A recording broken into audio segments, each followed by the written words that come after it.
Welcome to part 2 of our castor oil dropper bottle tutorial. In this part, we'll be adding textures, materials, and lighting to bring our model to life. If you haven't completed the modeling yet, you can jump back to part 1 by clicking the link in the description below or right here on the screen. Alright, let's dive into texturing and finish this bottle. First, let's switch to the shader editor.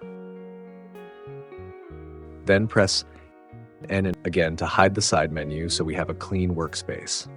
Next, change the viewport to rendered view, also called viewport shading, to see our materials as we add them. Now go to the Render Properties tab and make sure the render engine is set to cycles instead of Eevee for more realistic lighting. If you have a graphics card, switch the rendering device from CPU to GPU for faster performance. You'll notice our scene is still a bit dark, so let's add some lighting, starting with an HDRI. To do that, change the shader editor's mode from Object to World. Here you'll see two nodes, including the background node. Select that node and press Shift-T to add an environment texture. If this shortcut doesn't work, you might need to enable the Node Wrangler add-on. To enable Node Wrangler, go to Edit, Preferences. If you're using Blender version 4.2 or above, you'll find it under Get Extensions. Search for Node Wrangler. And make sure it's enabled by checking the box. If you're on a version earlier than 4.2, go to Add-ons and search for Node Wrangler in the same way. Now it's time to load an HDRI. For simplicity, I'm using Blender's default HDRI that comes pre-installed, so no need to buy or download anything extra. Click Open and navigate to the installation folder for Blender. Mine is located in Program Files under Blender Foundation version 4.2. Once inside, go to Data Files, Studio Lights World, and select the City HDRI file for this tutorial. Then just click Open. Alright, our scene now has some great lighting from the HDRI. Now that we have some light in our scene from the HDRI, we need to adjust its direction. I want the HDRI light to cast along this side of the bottle, so we'll rotate it. Under the Mapping node, find the Z rotation for the environment texture and adjust the Z value until the light falls along this side, casting shadows on the opposite side. Now the lighting looks great. Next, let's begin texturing our objects. Switch back to Object mode,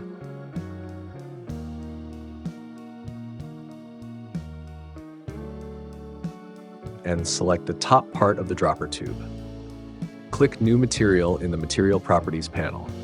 For this material, we'll keep the base color set to white, keep roughness at 0.5 and increase specular to 1 to give it a glossy finish. Now, select the cap or cover of the bottle, add a new material, and set the base color to a darker gray. Set roughness to 0.2 and specular to 1 for a more polished look. Next, let's move on to the main bottle.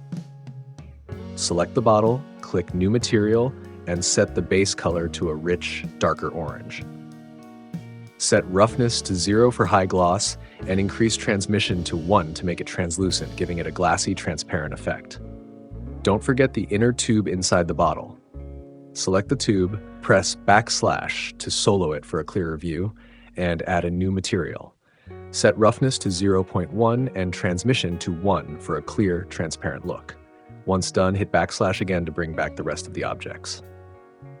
Lastly, let's add a material for our label. Select the label, add a new material, and ensure you're on the principled BSDF shader. Press Ctrl-T to add an image texture node. This shortcut requires the Node Wrangler add-on, so be sure it's enabled if you haven't already. Now you can load your label texture image. Now let's locate our image texture for the label. I'm going to link all the project files in the description below, so just in case you want to follow along, you can download the files there. First, select the label in the 3D viewport. You can see our label is loaded up, but it is not matching up correctly, so we need to fix that. To correct the mapping of our label texture, switch to the UV editor. With our label selected, press Tab to enter edit mode. Press A to select everything, then hit U and choose Unwrap. This will unwrap our label for proper mapping.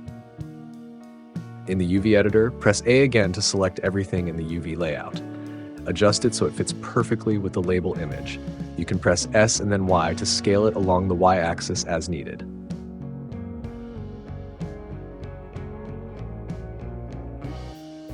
That looks nice. Now switch back to the shader editor. Increase the roughness to 1 and set specular to 0 for a matte finish on our label. Now that we have the base materials of the cosmetic bottle done, let's texture the brick. Click on the brick object to select it. In the material properties, click on New Material. Set the base color to a light off-white shade. You can choose whatever color you prefer for your brick. To define the texture of our brick, press Shift-A and add a noise texture. Next, we need a color ramp to control the contrast of the noise, so press Shift-A and add a color ramp node. Now we need a bump node for creating surface details, so press Shift-A and add a bump node. Connect the factor output of the noise texture to the factor input of the color ramp. Then connect the color output of the color ramp to the height input of the bump node. Finally, connect the normal output of the bump node to the normal input of the principled BSDF shader. Your node setup should look something like this. Alright, now we need to preview our color ramp so we can fine-tune the noise texture. To do this, press Ctrl-Shift and click on the color ramp node. This shortcut, which requires the Node Wrangler add-on, will enable you to preview the color ramp and see how it affects our texture. If you don't have Node Wrangler enabled, go to Edit, Preferences, Add-ons, and check the box next to Node Wrangler. With the color ramp in preview, let's set the noise texture scale to around 100 to create a denser texture. Next, adjust the sliders on the color ramp to increase the contrast, which will give a stronger, more defined texture. You might notice that the noise texture is getting stretched along the edge. To correct this, we need a mapping node for better control. To add the mapping functionality, select the Noise Texture node and press Ctrl-T. This shortcut will add both the mapping and texture coordinate nodes automatically, another benefit of Node Wrangler. Then connect the object output of the texture coordinate node to the vector input on the mapping node.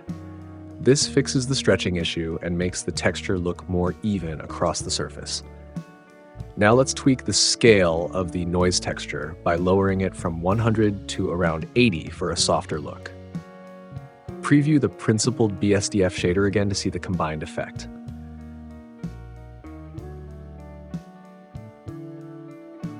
The texture looks good, but to keep it subtle, reduce the strength of the bump node to 0.5. With that done, let's move on to the background plane. Select it and add a new material. Set the base color to an off-white shade to create a neutral background. Leave the other settings as they are. Now press Ctrl-S to save your file. Saving often is a good practice, especially when adding textures and lighting, as it prevents losing progress if Blender crashes. Now that texturing is complete, let's add some lighting to bring our scene to life. Switch back to the 3D viewport. In the World Properties tab, reduce the strength of the environment light to 0.2 to darken the scene slightly, making it easier to highlight and control shadows on the model with our lights. This will give the model more depth and make it stand out against the background. Alright, let's start by adding an area light to our scene to highlight our bottle. Press Shift-A, go to Light, and choose Area Light. Then press G followed by Z to move the light upwards, positioning it above the bottle. Next, press R and Y and type 90 to rotate the light 90 degrees on the Y-axis. If that doesn't position it correctly, simply press R and Y again, typing 180 to rotate it in the opposite direction. Adjust the light so it shines directly on the bottle and position it slightly above for a balanced illumination. To shape the light further, press SZ to scale it along the Z-axis, creating a narrower light strip. Then press G and Z again to move the light a bit higher. Finally, press S followed by YA twice to scale it just a tiny bit along the local Y-axis, so we have a rectangular light that fits our scene's look. In the Light Properties tab, set the power to 50 to give the bottle a soft, controlled highlight. Adjust the spread angle to 80 to limit the spread of the light, which also helps cast subtle shadows behind the bottle, adding depth. Next, let's adjust the background color of the plane to a less saturated tone. Switch to the shader editor, select the plane's material, and reduce the saturation of the color until you achieve a softer tone that complements the bottle without being too distracting. You don't have to do this if you're satisfied with the current color. With our main lighting setup, we'll add a spotlight for additional focus and mood. Switch back to the 3D viewport, then press Shift-A and go to Light, Spotlight. Position the spotlight above the model and move it slightly to one side, angling it for an interesting shadow effect on the bottle and background. Press RR and Z to rotate it along the Z-axis, aiming it toward the background plane. Now, for an advanced touch, let's add a light texture to the spotlight to create a unique lighting effect on the plane. Select the spotlight and increase its power to 10,000 to make the effect prominent. Then, switch back to the shader editor with the spotlight still selected. Ensure the Use Nodes checkbox is active so we can work with nodes on this light. With the emission shader selected, press Ctrl-T to add an image texture. Open the Gobo image texture, which is a black and white circular image that we'll use to cast shadows and patterns, creating a visually dynamic spotlight effect. To adjust the color and strength of our spotlight, connect the color of the image texture to the strength of the emission shader. Let's choose a warm yellow color for the light to give it a sunset-like tone, creating a cozy atmospheric look. In the Light Properties tab, adjust the radius to about 0.2 to soften the edges of the gobo pattern, giving a subtle diffusion effect on the spotlight. This slight blur makes the texture more visually appealing and natural. Next, let's refine the overall scene lighting. Go to the World Properties tab and increase the world strength to 0.6 for a balanced ambient light. Then, select the area light and decrease its emission strength to 40 so it doesn't overpower the bottle, keeping the focus on the main subject. For final touches, head to the Render Properties tab. Under Color Management, change the look setting to High Contrast. This adjustment enhances the image's depth and richness, creating a more polished final render. Now set the render samples to 200. This will give a clean, high-quality render without overloading the system. With everything set, go ahead and render your image. That wraps up our tutorial on texturing the castor oil dropper bottle. I hope you enjoyed the process and learned some valuable techniques along the way. If you missed the modeling phase, be sure to check out part 1 using the link in the description below or by clicking on the link on the screen. Don't forget to like, subscribe, and share your own creations. Thanks for watching, and see you in the next video.